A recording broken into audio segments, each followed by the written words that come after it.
white, kind of the evolved mono black devotion deck that dips into white for some sturdier threats, and looks like it is not quite the same list. I know Charlie leaned really heavily on Banishing Light, and I do not see any of those in Ryan's main deck.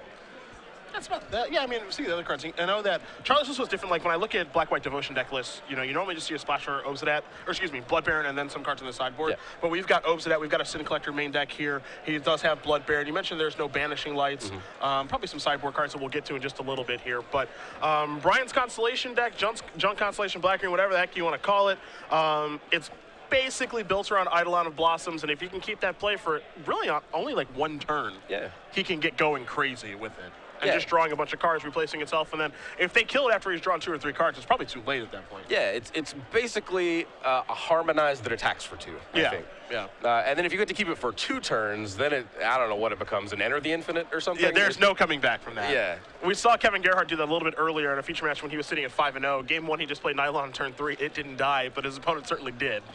And then the other games, well, the second game he didn't draw an Eidolon, he got crushed, and the third game was Eidolon died, and he got crushed again. So this deck, it seems like it might be a little weak when it doesn't have Eidolon, but I don't think that's like 100%. It seems like it that way sometimes. Yeah, I think the card Eidolon of Blossoms kind of had a little bit of a slow burn there.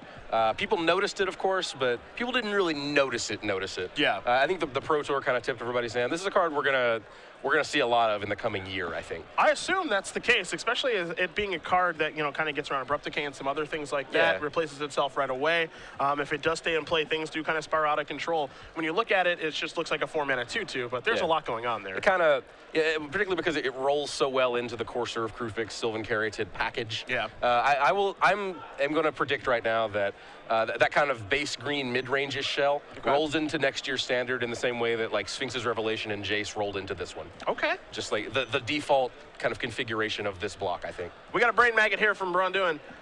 He did have to take 2 to cast it, playing the Overgrown Tomb untap. You see a Blood Baron of Scopa. You've got a Hero's Downfall, a Lifebane Zombie, a Devour Flesh, an Ultimate Price, and 2 copies of Orzhov Guildgate. So Forsburg is going to be off to a very slow start this game. Yeah, those Guildgates are rough. This hand kind of illustrates one of the main concerns with this style of card. Brain Maggot basically is just a weird tempo-y. It's like a remand here. If you take anything other than one of the removal spells, it's just going to get removed. But of course, Ryan can just remove it with whatever removal spell doesn't get taken. Yeah. So no way to like permanently get rid of any of these cards with the Brain Maggot. Although, as you mentioned, these 2 lands coming into play tapped are putting Ryan in a position where a remand style card is very backbreaking here. Yeah, this is definitely true. You see Ryan taking a couple looks at that card just to make sure he knows what it does. For the old school crowd out there, it's Mesmeric Fane that happens to be an enchantment. That's pretty much it. As Forsburg does draw his card, he's going to play an Orzhov Guildgate and pass the turn back. We don't get to see Brain Maggot get in for 1 damage much, but it's going to take the opportunity now. The Brain Maggot beats. Forsburg is going to go down to 19. We'll see what Brian's follow-up is going to be. It's going to be a Sylvan Caryatid and no 3rd land. All right. That means his hand's full of gas, so that's not the worst. Yeah, that's true. I mean, it is all spells. Yeah. Forsburg going to play that other copy of Orzhov Guildgate, see if he wants to fire off a removal spell right now or wait. You see he's definitely thinking about it.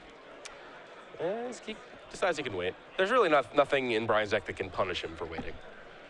Although Ryan doesn't necessarily know that. This is not by any means an established archetype. Yeah. I don't know, maybe he was on his phone last round watching the deck tech. I'm sure, I mean, there's definitely a lot of talk around the room about Brian playing this deck and Kevin Gerhardt having a nice performance with it as well. This is certainly the deck of the tournament. In for 1 comes Brain Maggot again. It's a tie score. Brian's going to follow this up with a Courser. Top card is a Swamp. That'll help. Hey. Look, he's candy. Going to gain 1 up to 19. Now the next card is, that mana blue. Nice. So from stuck on 2 lands to just all the mana. No worries. No problem here at all. There's just took 1 turn. Going to take care of the Courser. Your prediction about Courser and Caryatid is probably going to come true. I don't know if Eidolon's going to be part of it. Wouldn't surprise me if it is, of course. But we're going to see Courser and Caryatid for a long time. Yeah, Eidolon is maybe not the kind of the actual 3rd piece of the triad per se, but it wouldn't surprise me if it was. No, it's certainly not. I mean, it doesn't have to be. Like that's what's so impressive about that package of 3 cards is like you could take away any one of them. The other 2 are still really good. Yeah.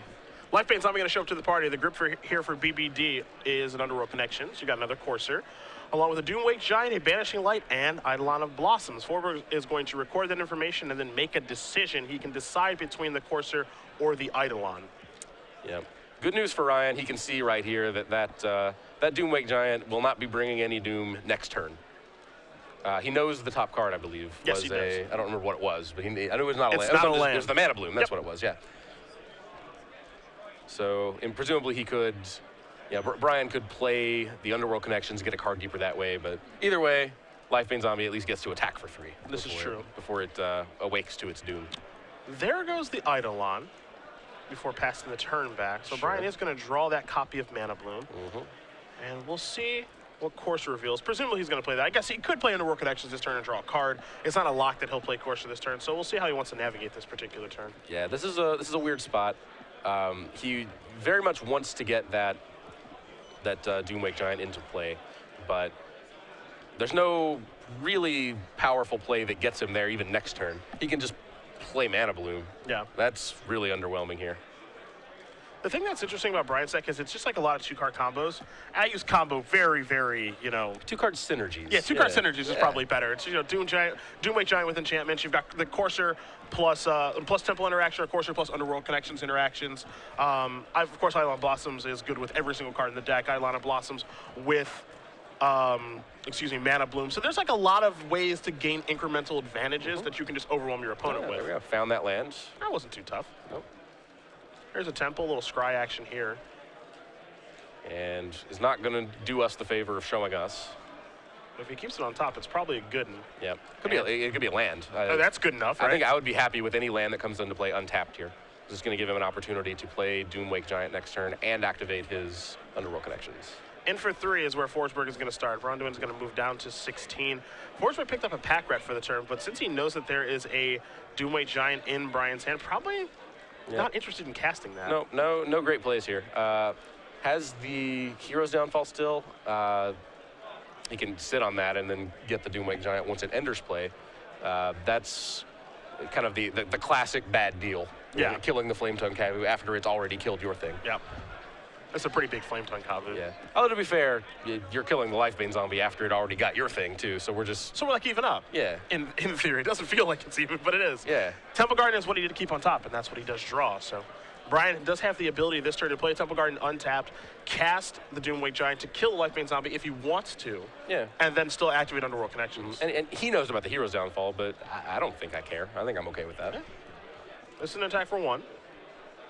Brain Maggot is just, dealing. I know. Look at it go to work. I've had BBD in the feature match area several rounds this tournament. Okay. Not always on camera, but often on our off-camera features. Every single time I walk by his table, he's got 2 Brain Maggots tapped. Yep. It must be nice. Yeah. I don't know how he does it, but he swings for 1 and sometimes 2 on the regular with that Brain Maggot. I don't expect to see Brain Maggot deal very much damage over its lifespan, given how good and how large creatures are nowadays, but it's getting some work done here. Well, once Doomwake Giant does its thing, who's blocking? That's true.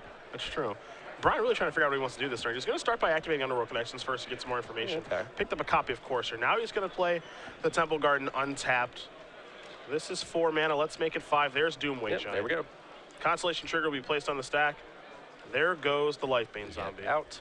And I like this play, even though he does know about that Hero's Downfall that is almost certainly going to get rid of Doomwake Giant before it causes further damage. The big thing here is BBD has an Underworld Connections live and going. That is going to take away this game, assuming that Brian has enough life to play with. Yeah. And Lifebane Zombie, funny choice of words. Well named, that Lifebane Zombie. Takes away your life in 3-point increments so that you cannot draw cards in 1-point increments. It's time for a Devour Flesh. Do you want to lose your mana, or do you want to lose the Brain Maggot and give Ryan his card back? And I think we're past the point where Sylvan Caryatid matters all that much. Yeah, I think, with Courser in the hand, Underworld Connection is your card drawing engine. You've cast your most expensive spell. I agree with you. I think the Sylvan Caryatid can go, and that's exactly what BBD does decide. Godless Shrine's going to come into play untapped. Here's a pack rat before passing the turn back. Yeah, plus if you sacrifice the Brain Maggot, what are you going to attack for 1 with? That's true. You can even attack again. Yeah. Oof. Trade with a pack rat, that's the best it's going to get. That's Doomwakey. There will be no trading. He might offer it, honestly, but no. Get out. Doomwake's going to come in, take care of Pack Rat. In for one comes the Maggot. This is the most damage it's ever dealt in its entire life, as BBD does pass the turn back over to Forsburg, who does draw a land and a Blood Baron. So, all kidding aside, that's going to change some things here. It might.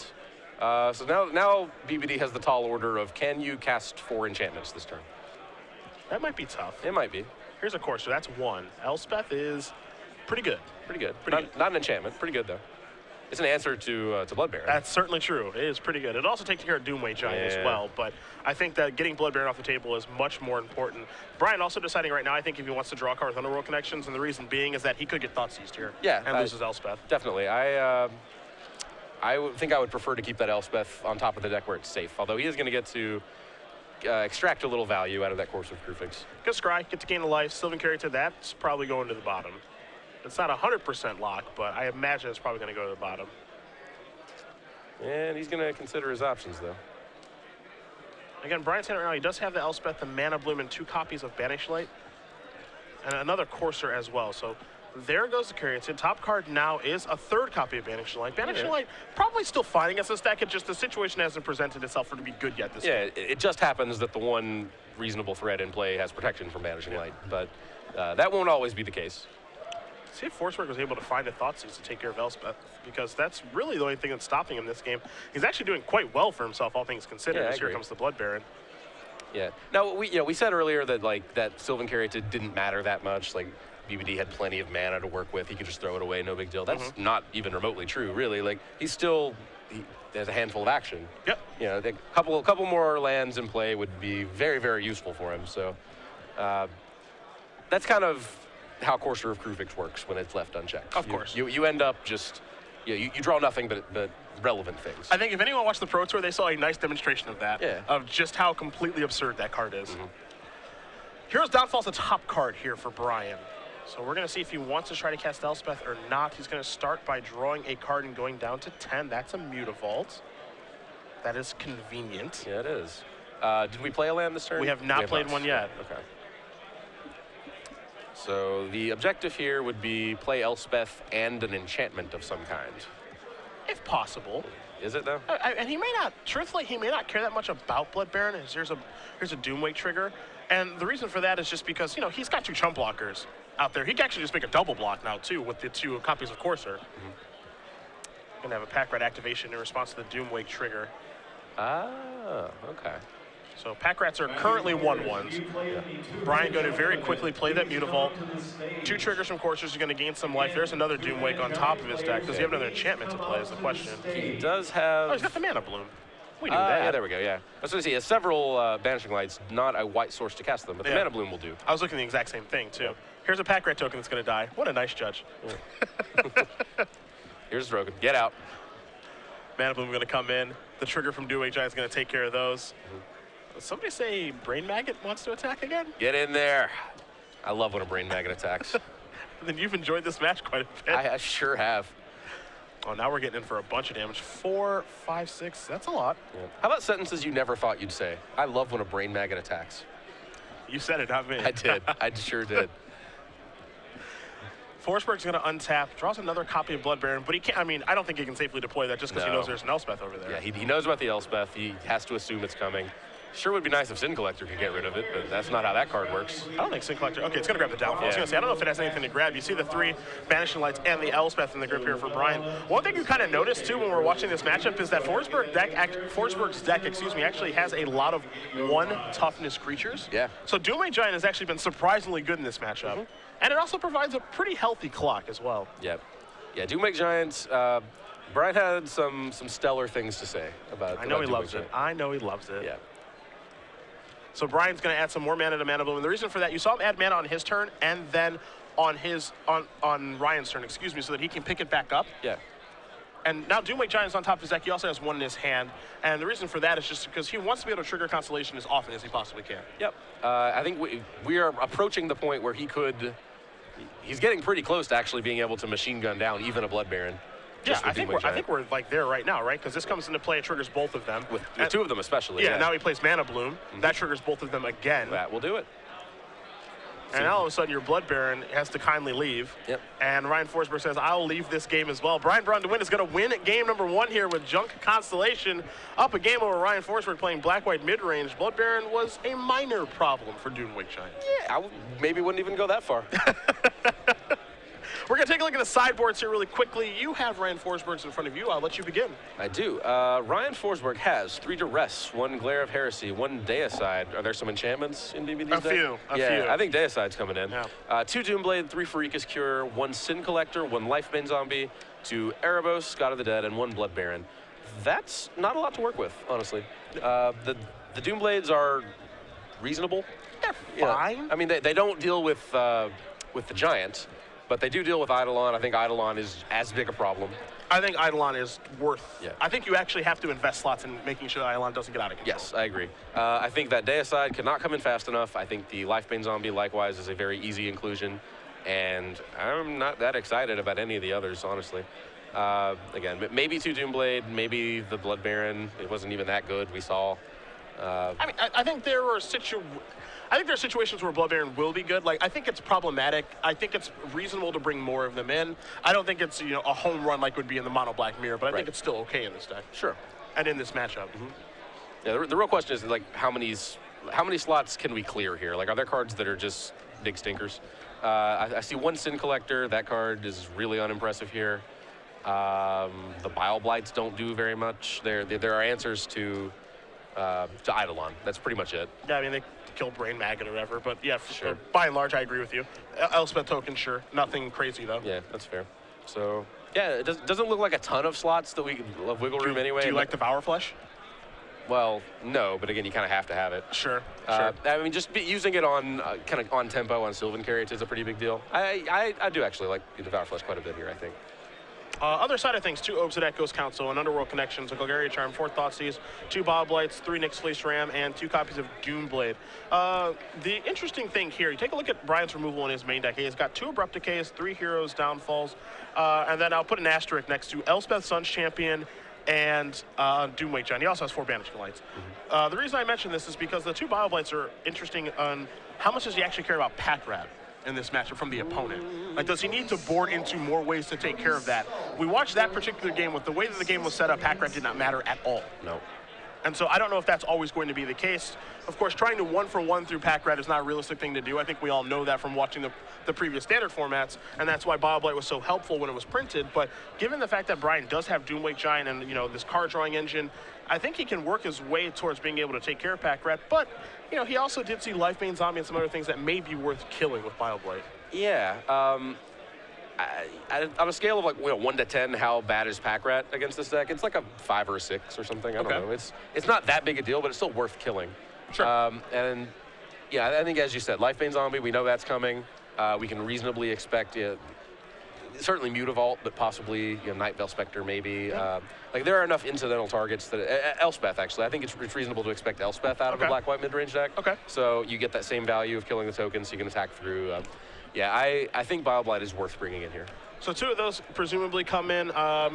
I don't think Nyx Fleece Ram is all that impressive in this matchup. Doomblade's going to stay on the board. Thoughtseize, I think in some numbers is going to come in. I don't know if it's going to be all 4, but I expect to see at least some come in. Yeah. The additional connections is good in this type of matchup. And I think that opposite that probably has to join the party. Brian doesn't leave home without it anyway. It's just here as a mascot, probably? Yeah, but mostly. It's Sure. really out of place in this deck, which I think is really funny. It's like, hey, look at this sweet enchantment deck I have, and 2 copies of Orbs of that. Yeah, why not? I mean, the mana's good enough to do it, I guess. Yeah, may as well. When you have Mana Bloom, it fixes everything. As we are underway here in game number 2, Forsburg starts off with a Temple, as does Brian. Going to scry the card to the top before passing the turn back. Yeah, I didn't actually get a chance to talk to Brian about those 2 Obsidettes in the sideboard. My guess is that they are there as a threat you can ramp to that is not Supreme Verdictable. That would be my interpretation. It's time for a Thoughtseize. You do see BioBlight. He did bring that in. 2 copies of Eidolon Blossoms, a Mana Bloom, a Hero's Downfall, a Temple Garden, and it looks like an Overgrown Tomb is the other card. It certainly does produce green and black mana. It might be a Temple, but it's not a card that Forsburg can take with a Thoughtseize, so it's decision-making time. Ooh, is he going to... No. No. I mean, if he can't, yeah, he's insulated from a single Thoughtseize in terms of keeping Eidolon of Blossoms off the table. Sure. So maybe Ryan's hand is just very, very threat dense. Well, you said things that I didn't expect to say on camera. Thoughtseize your Mana Bloom is right up there. Yeah, no, I agree. That's right up there. Yeah, that's very questionable. It's not a horrible decision given the context. There it goes. Yeah, boom. Thoughtseizure your Mana Bloom Right. has just happened. Let's time walk you. Brian going to take a draw. Sense. It's a courser. I mean, I guess maybe Brian just never finds another land. You know, maybe that's the play here. Just Yeah, I mean, that play makes perfect sense. Like, you know, Brian would play a Mana Bloom here on turn 2 for 1, because he plays an Overgrown Tomb tapped now, and then the next turn he plays the next land untapped, and then he casts, there's a Lifebane Zombie. Then he plays the Eidolon, the Mana Bloom would trigger back, and then that engine's online. Yeah. So it makes sense on why Ryan Forsburg would want to take that card. yeah. Now if he had Lifebane Zombie, I definitely would lean more towards Thoughtseizing one Eidolon and then Lifebaning the other. Sure. There. But he might have just drawn it. It's kind of hard to say what's going on here. Lifebane took care of that course, so we'll see what the follow-up play is after attack from Forsburg. Brian's going to go down to 17. And interestingly there, Brian had, he has the Bile Blight as well. Yeah. I saw a Hero's Downfall. It's like, just chose not to take 2, but is not choosing to take 3. So we're good there. Underworld Connections will be the play before passing the turn back. Bile Blight's going to clear that up. Yeah, Bile Blight actually has all sorts of utility in this matchup. I'm more than happy with some of that card. Yeah. It's weird to see that as like a sideboard card. Yeah. You know, it's just, you know, it feels like this main deck card that people are playing 2 of, and, you know, how much utility they have in the sideboard. It's way more than I think people think. Yeah, well, and I think that cards like that, they seem universal, but it's more, you're not leaving it in your sideboard for that one matchup where it's insane so much as you are putting it in your sideboard because of that one matchup where it's completely dead. Yeah. Brian just plays a copy of Underworld Connections on his Temple Garden, passes the turn back. It'll be interesting to see if I think, you know, he took a moment here to figure out which land he wants to put it on. Yeah. He's got 2 green-black lands, and he has, you know, 1 green-white land. Is it better to have it on a green-black land or a green-white one? The white in his deck is really just a splash. Yeah, I think the Hero's Downfall is what tells him to put it on the white source. So this is a copy of Pack Rat before passing. Does find the other land, so this gives him the opportunity then to Downfall plus activate. It's a good turn. Yeah, I like that turn. Yeah. Now the question, of course, is does he activate now or does he activate on Forsburg's end step? Does he want to get the more information before he makes this decision or not? Because presumably he's going to be priced into casting Hero's Downfall this turn no matter what. So is there a reason to activate now or not is the question. Probably not. Yeah, and Thoughtseize is the reason not to. Yeah. And Brian is just going to cast Hero's Downfall after playing the forest, passing the turn, and then he will activate Underworld Connections on Forsburg's end step so that he can actually be a little Thoughtseize proof. Forsburg's going to play a Temple. He'll take a look at the top card of his deck, consult the hand. You just see a Doomblade. There's also a Blood Baron over there. Obzad is the card that he's actually looking at right now. Finds Obzad. I think kept it, so. Obzad is not an easy card for BBD to deal with, particularly having pulled the trigger on that one Hero's Downfall. Yeah. And the one thing here is Forsburg kept Obsidat. When you take a look at his mana, he's a land away. Oh, true. You know, he does have, you know, he has 2 dual lands in Temple of Silence, and actually 2 copies of Temple of Silence, and then he has a Swamp, and then he has 2 Mutavaults. So he's 1 land away, but it's so powerful he decided to keep the card on top of his deck. Yeah. He has plays. You know, of course, he has the Blood Baron, so he'll have plenty of things to do in the meantime. Temple of Plenty, the top card here. Brian going to gain a life from the Courser. Going to take a look at the top card from the Scry. It is another copy of Temple of Plenty. Going to decide what he wants to do with that. Don't forget he also does have an Underworld Connections that he can activate at any moment. And it looks like he doesn't care about that card, so we'll take a look at the next one, and that is another copy of Mana Bloom, which he has 1 in his hand as well. Yeah. So, heard a lot of hype from Brian about Mana Bloom. Yeah. crucial cog in the machine. Scolded Gerhard for considering cutting 1. I was there for that conversation. Yeah. When you have access to 2 of them, it feels like a card you don't necessarily want 2 of. It feels like a good 3 of to have in this deck. Yeah, no, I mean, in terms of the actual numbers of it, yeah, 3 sounds good. Like, I want to draw 1 every game. I do not want to draw a second one. Yeah. BBD would disagree with you. I mean, I think there are times. Yeah, there are times when you want to draw a second one. Yeah. You know, when you're Doomwaking someone or idolizing someone. Don't get me wrong, but there are definitely some diminishing returns there. Yeah. Well, I mean, I think this is one of those cards that, like, you don't play 4 because you'd like to draw 2 so much as you play 4 because you really want that first one. And yeah, that is an attempt that is not actually legal. And we're gonna stop this game. That's for sure. That needs to be intervened, and we. No, this is an Obsidat free zone. Yeah. Yep. And Brian, you think that Brian would know better. You would. Given his history with those, you think that he would know better. Yeah. Well, I mean, like, proper threats are kind of harder to keep track of that way. Like, your players often kind of get in the zone where they look at what lands the opponent has available and they think, like, okay, well, can he cast Hero's Downfall? Yeah. How far is he away from casting Wrath of God this turn? But how far is he away from casting random 5/5 Duder? That doesn't register as much. No. So. But if I can't play this Mythic Rare, I'll play this. If I can't play that Mythic Rare, I'll play this one. Here's the Blood Baron. Try to beat that then. Yeah. Reasonable. So Braun-Duin does draw a card. He activated Connections, picked up a Mana Bloom. You see the top card of his deck now is a copy of Temple Garden. Here's an interesting question. Presumably, yeah, of course, assuming no like foul intent on Ryan Forsburg's part, which we don't think there's any reason to. He obviously thought that he could cast Obsidian that turn. Would he have kept it on top if he had known that he couldn't? That's a real good question. Yeah.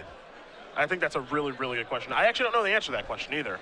I do think that Obsidian is so powerful against Brian's deck. Like, if I am in Forsburg's situation and I'm working with, perfect knowledge like I am here in the booth, given that I know the context of Brian's deck, I would keep it. It's so good against him. Oh, if he could cast it that turn, that's a huge play. Yeah. A likely game-winning one, I would think. First, we're going to take a look at Doomwake Giant yet again, as that is on its way here soon. Lifebane Zombie is like crap. Yeah. I did so good this game. Yeah. Oh, the Lifebane Zombie did plenty of work. I mean, it's chipped away, too. There is a Thoughtseize. I guess this is worth casting when you know your opponent has an Obsidian.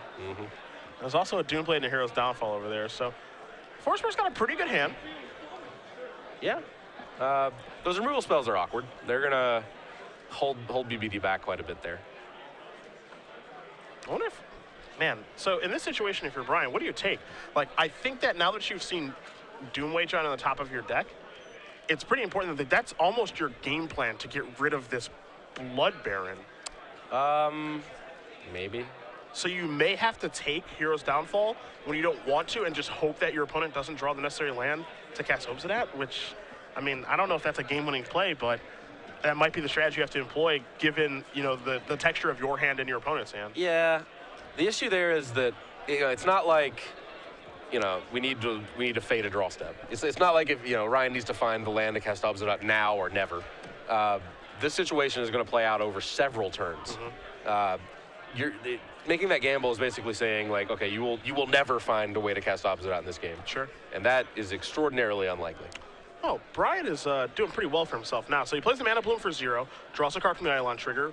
The Doomwake Giant goes to his hand. Hero's Downfall's on top of his deck. So Hero's Downfall's the answer he's looking for the Obsidian. Sure. And he has an Elspeth in his hand to take care of the Blood Baron. Yeah, okay. We're in fine shape. So the one card I didn't think he was actually going to take was the Doomblade. That's the one he selected. And I mean, that was obviously a cognizant decision to take that card. Yeah, didn't know about the Hero's Downfall at the time. So kind of mised there. Found what he was looking for. Got where he's trying to get. Yeah. And Underworld Connections activation here for Forsburg is going to draw him a card. It was just a Swamp, however. Does still have that Hero's Downfall, does have that Obsidian. There is the Swamp. However, he cannot cast Obsidian again. Those Mutavaults kind of making things a little bit difficult as he's going to come into the red zone again. Yeah, tricky, those Mutavaults. Causing trouble for both opponents and players themselves. Yes. An attack here for 7. The question is it time for Brian to chump block? Because he knows he can't double block because of the Hero's Downfall. So is it time to chump block? Is it time to let his Eidolon of Blossoms go? I'm sure he wants to leave this engine online. And the reason I say Eidolon of Blossoms is because I actually think that Corsair is more important just because of the life gain. Yeah, at this point. I agree, particularly with those Mutavaults sitting in play. You see, Brian, I don't think he wants to, lose this card. It's so important to his deck. Yeah. But right now, it's not about the Eidolon advantage. It's about not dying. Yeah, this feels so wrong, but I believe it is the correct play. You're right. So Brian at 7, gonna untap. Mana Bloom's gonna go back to the grip. Hero's Downfall to the hand as well. Doomwake Giant on top of the deck. Hey, we have another one. Temple Garden in hand, that can gain him a life, as he has not played a land yet this turn. Also looking at Elspeth.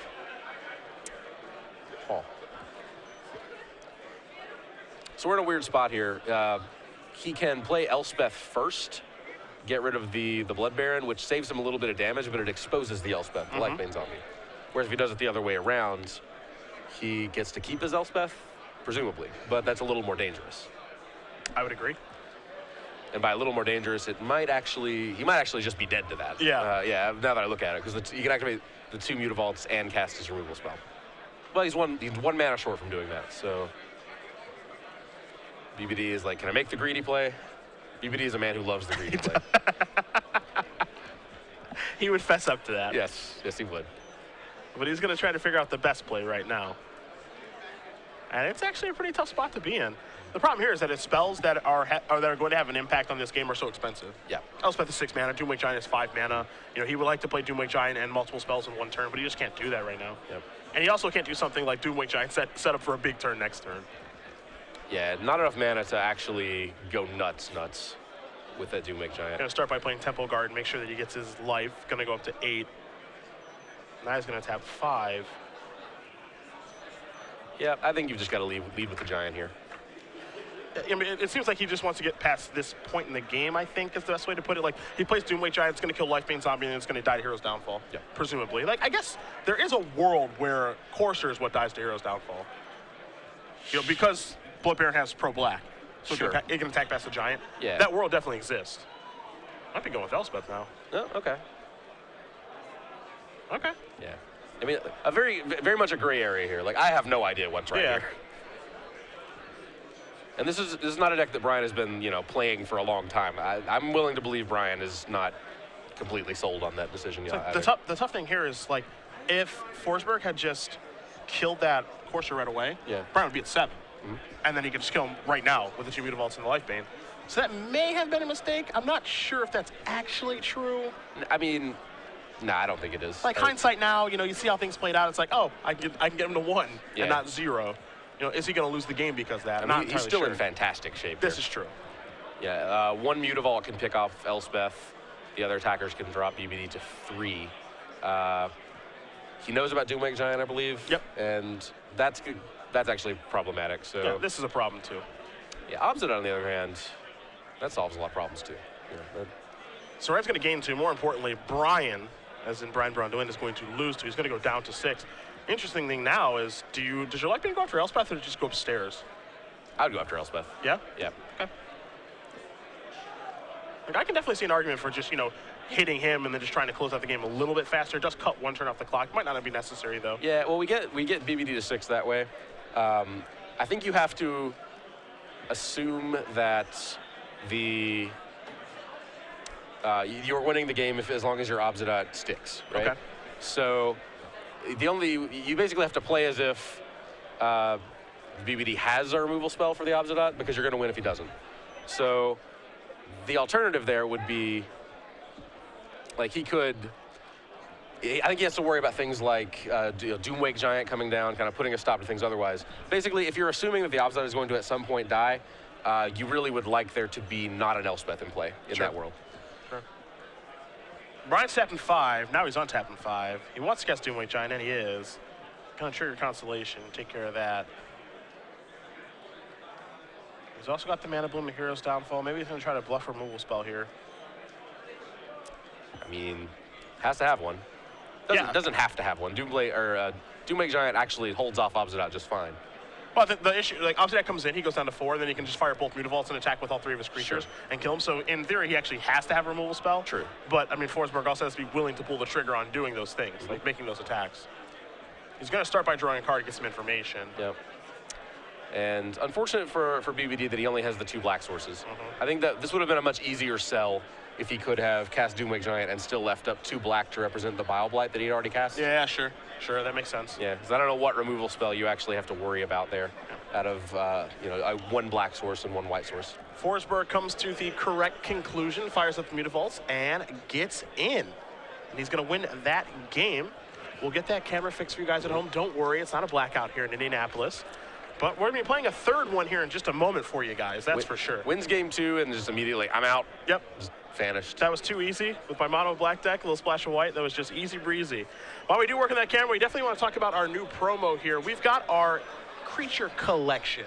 I know you're in-house in Roanoke. I'm out in Seattle, live in my own little world. But the people who design these in-house do a fantastic job. Of course, this is the third one of this series. Of course, we've got our Squirrel Storm pins on as we do every weekend. But now you do see the Acorn Mystic. We got the playmat, the dice bag, the deck box, the sleeves. You get 2 tokens whenever you do sign up for a Legacy Open here at the Star City Games Open Series, and these become available June 13th, right around Columbus time. Yeah, look at this little guy. Just look at him. Doesn't he put a smile on your face? See, I hate Stoneforge Mystic. Well, yeah. But I like this. You wouldn't have hated it if it looked like that. Yeah, No, if it was a squirrel no, instead. that would be great. Like, this little guy could get away with murder. Yeah, I joked last round. They would not have banned him in Standard. I mean, seriously. They would have been like Acorn Mystic, did you break Standard? You're like, no. And then they would have been like, it must have been mean Mr. Primeval Titan then. That's how that would have went down. I would have been cool with them banning Primeval Titan. Yeah, I exactly. despise that card. So that would have been awesome. That would have been awesome if that happened. Yeah. But again, you guys do see, again, any open series you come to, you can also order them off the website beginning June 13th. The playmat, the dice bag, the deck box, the sleeves, any Legacy Open that you do come to, we'll be giving away 2 of these. So it's gonna be sweet. I'm looking forward to this. It's also gonna be happening again. The first time this happens at the Invitational for season 2 in Columbus. So I'm pretty excited about that. I'm excited about that tournament too. I know, of course, you'll be there. Nick Miller, myself, Patrick Sullivan. I'm forgetting someone. Matthias. I'm sorry, Matthias. I'm forgetting you. He will also be there as well. So that tournament's gonna be sweet. Oh yeah, gonna be a big tournament. A lot of crazy action, Magic being thrown down. Yeah. Invitational is always very, very exciting. Okay, perfect. Anything change here as far as sideboarding is concerned? I don't think so. Ryan didn't have a lot of options to begin with. I don't feel like he gained any information exactly. Okay. We didn't see any of his sideboard cards, I don't think. I kind of breezed through Duress going into game 2. That's a card that's not really good in this matchup, but Ryan doesn't necessarily know that. Okay. And I think he now has enough information to confidently dismiss Duress. So if he had those in, I would probably take them out. Okay. A lot of, Brian does have spells, but I agree with you that, Duress isn't great against this deck. You look at the cards, 4 Mana Bloom, 4 Banishing Light, 2 Underworld Connections, maybe a third one after sideboard, some Abrupt Decay, a couple copies of Hero's Downfall, a couple copies of Elspeth. They're definitely targets. Sure. But I think the primary things that are good from Brian's deck are creatures. Yes. So I would definitely agree with you there, as both players are going to take a look at their opening hands here. And Brian does have a Temple Garden. You see a Thoughtseize, Eidolon of Blossoms, of course, he also has an Overgrown Tomb. So this feels like a snap keep. Yep, I'm okay with this hand. I think he might have a Mana Bloom in there as well. He's going to start with a Thoughtseize. He's going to begin this game at 16. Forsburg going to lay out his hand. You see a Pack Rat. There's also a Swamp, a Manic Influence, a Temple of Silence, a Desecration Demon, a Blood Baron, and a Thoughtseize of his own. So both players with some nice starters here. Yeah, plenty of good targets for this Thoughtseize. Brian, going to look at his hand. I think you can make a pretty solid argument for Thoughtseizing a Thoughtseize. Yeah, I agree. None of these other threats in particular are game enders on their own, I wouldn't think. I think the days of Pack Rat being a game-ending threat on its own is over. Well, it varies from game to game, I think. There are certainly, Brian took a look at his hand, and it certainly could have been the case that Pack Rat was a game ender. Just seeing Brian's hand, he's got another copy of Thoughtseize as well, so I think he can go Thoughtseize. Ooh, he's going to go Thoughtseize taking Pack Rat. Okay. I was thinking he could go Thoughtseize taking Thoughtseize and then Thoughtseize taking Pack Rat if he wanted to, but this just means that he's okay with being Thoughtseize now. Yeah. I think maybe Brian could be just assuming that Ryan is going to do it just what he did. Thoughtseize is Thoughtseize. Those Thoughtseizes are going to trade no matter what. It's just a question of who loses 2 life. Sure. Well, here's the Thoughtseize from Forsburg. Brian Braun-Duin is going to lay out his hand. You see the Temple Guard. There's a Courser. There is the Thoughtseize that we talked about, along with Eidolon of Blossoms. He's going to spread that last one out, I promise. There's the Mana Bloom. So I don't think we're going to see him take Mana Bloom again. I want it, though. Yeah. I don't think he will this time either. Sentences we didn't think we'd say. Probably not going to Thoughtseize Mana Bloom again. Yep. We're 3 for 3. Yeah. This is a tough decision, though. There's an argument for taking Mana Bloom. BBD can't really cast much with what he has. No, he's going to do it. All right. We are so wrong here in the booth. Yeah, no kidding. We are so wrong. Man, this is just the classic shock your Llanowar elf type thing, He's just I want to cut the mana out from under you. Yeah. Thoughtseize you back. Picked up a land, did Forsburg. Desecration Demon and Blood Baron are the choices here. I don't think we just take the one that's coming soonest, right? Yeah, I think so too. I mean, Blood Baron is like kind of annoying. It's been problematic both games. It's not the end of the world. I don't know how good Demon is against Brian's deck. Well, yeah, Demon's probably pretty bad against Brian's deck, actually. Brian has Banishing Lights, which we didn't see after board, so we maybe cut them. Yeah, I think that's possible. But he has Banishing Lights, Hero's Downfalls. Those are answers that can kill Demon but can't kill Blood Baron. And of course, you can feed the Demon for days once you start drawing all those extras with Eidolon. Forsburg going to play Temple of Silence here. You saw Thoughtseize take care of the Demon. So BBD knows Forsburg's hand, which is just lands and a Blood Baron. Of course, that'll probably change. Yeah, finds another Thoughtseize. No urgency casting that one. No, I think not at all. He will hold that until the turn before Blood Baron would come down, most likely. Doomwake Giant's top card of the deck, going to pass the turn back over to Forsburg, who does draw a card. He's going to separate the mana. He's going to play a Pack Rat and pass the turn. Friend to you and me. Doomwake Giant, the draw. Eidolon of Blossoms on top. Brian has not found a land. Yep. Now he has to cast a Thoughtseize to take the Blood Baron. And this might be shifting into a Pack Rat game now. Yeah. That Pack Rat is going to cause some trouble. We were disrespecting Pack Rat earlier, you know? I would speak for yourself. I would never. I have lost so many games to that card. I would never do that. It's just like, I think the days of Pack Rat being a game-ending threat are they set? Brian, he turned over the top card of his deck, but it's not a land. Yeah, it needed to be. He's got a limited amount of time to get himself out of the situation. Yeah, I mean, like, does he have any time? I mean, like, what's fast enough here? If there's a land on top, he Eidolons and then Doomwakes. It's got to be like running lands. Like, he's got to find. That's not it either. No. Like, he can play a Brain Maggot right now, and that's whatever. Can you take lands with that card? You cannot, Nope. right? And I believe that is what Ryan is asking right now. Ryan's just saying, Right. all I have is lands. Yep. I'm gonna discard a swamp to make a Pack Rat. This is a.